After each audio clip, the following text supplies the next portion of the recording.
On October 9, 1942, 20,000 feet above a jungle island called Guadalcanal, a 22-year-old Ayican islet named Mayan Cal was fighting for his life.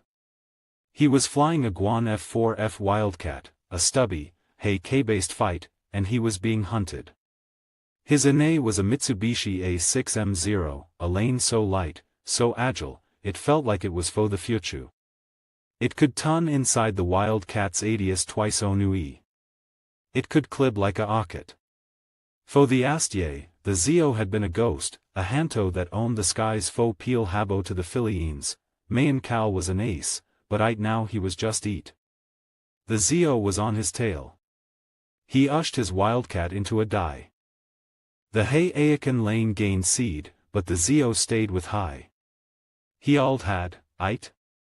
The Wildcat ascended, but slowly, like the P-38, it felt ushy. The Zio was already the, anticiating his own Onui, its cannons winking. Cal's cockpit exploded. Channel toe thuff his leg. His controls went dead. He was going down.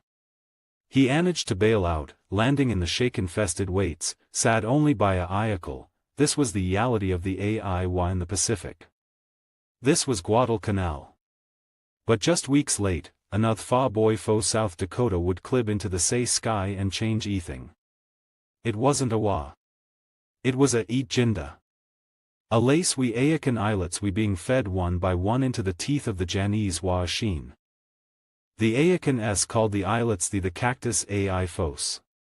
The islets Thesiles called the base Henderson field the Gayad. The obel wasn't just the Zio. It was the Doctine. The exets back in Ayica, the engineers had a sile solution. Ni ton with a Zio. It was the say Doctine as the P-38 islets. Use your seed, use your AO, die, shoot, and un. But in the chaotic, swirling dog fights Onui Guadalcanal, that Doctine was getting killed single day. The Janese islets we Edians. They had fought Onui China, Onui Peel Habo. They knew they acafed, they baited the Ayicans into tons. They knew the Wildcat was slow to ascend. They knew exactly we to shoot. The Ayicans we losing deceitly. What the cactus ai foes didn't know, what the Edian Janese islets couldn't possibly know was that the solution was on its way. But it wasn't a new lane. It wasn't a new Doctine fo Washington. It was a 27-year-old Fay. And so unassuming he had been told he was too old to fly in combat, and who had leaned to shoot not for a ilite annual but by hunting Jack Abbots on the frozen lanes of South Dakota. This is the story of Joe's J. Foss and the sile forgotten Fay's tick that aid high Ayica's ace of aces. To understand how a single Fay could teoize the Janese ai fos, you fist hay to understand the fa. Joe Foss was not a key soldi.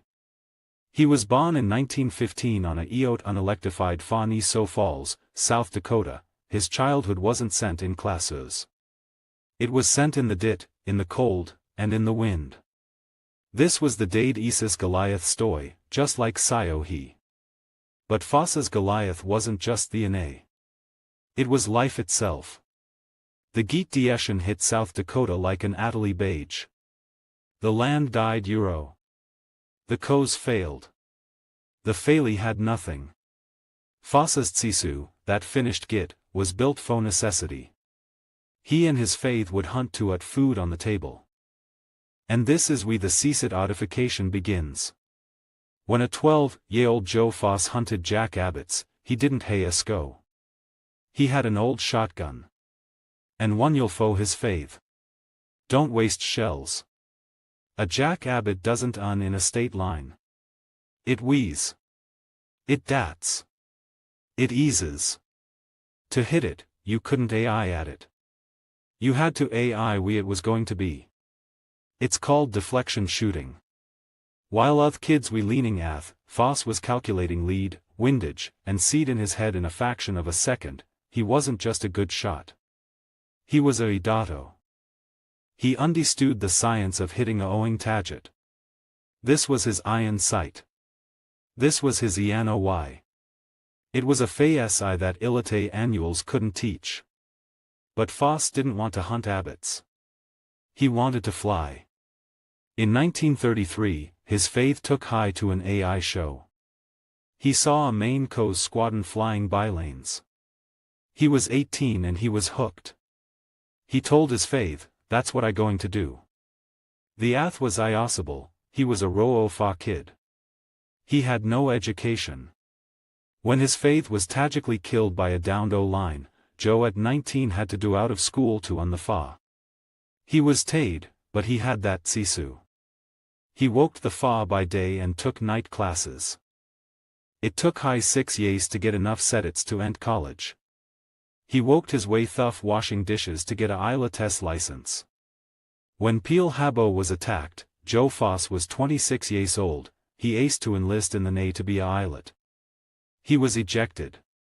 He was too old. In 1941, the Kyoto off-age for a fight pilot was 25. They told High he could be a flight instructor. Teach other kids how to fly. It was a devastating blow. It was the engineering office telling McKenna the cables we within sec. It was the exets telling Sio Haiha to use a SCO. The doctor said he was unfit for combat, so Foss did what McKenna did. He broke the yules. He found a loophole. He joined the Maine Coast Rec. He beaky an instructor. And for 9 long aunts, he watched as 20-year-old kids he had tamed we sent off to war. Foss was enaged. He hounded his